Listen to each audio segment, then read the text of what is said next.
টানা ২ দশক কোমায় থাকার পর মারা গেলেন সৌদি আরবের ঘুমন্ত যুবরাজ নামে খ্যাত প্রিন্স আল ওয়ালিদ বিন খালিদ।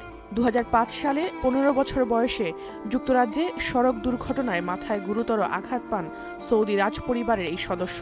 সে সময় তার ব্রেনে রক্তক্ষরণের ঘটনা ঘটে। এরপরই কোমায় চলে যান তিনি।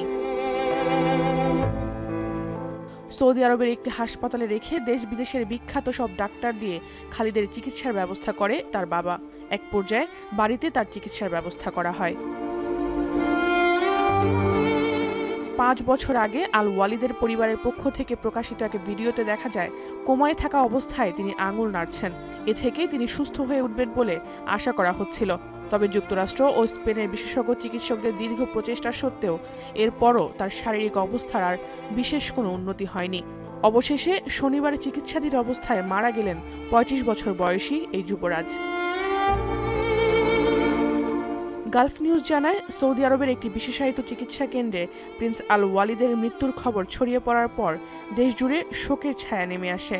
সামাজিক যোগাযোগ মাধ্যমে স্লিপিং প্রিন্স হ্যাশট্যাগটি ব্যাপকভাবে ছড়িয়ে পড়ে। ধৈর্য, বিশ্বাস ও মা বাবার অনন্য ভালোবাসার প্রতীক হিসেবে হাজারো মানুষ আল ওয়ালিদের মৃত্যুকে স্মরণ করছেন।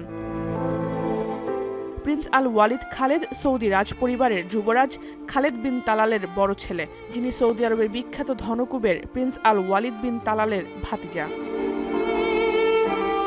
জাহানারা ভূঁইয়া, এখন বিশ্ব।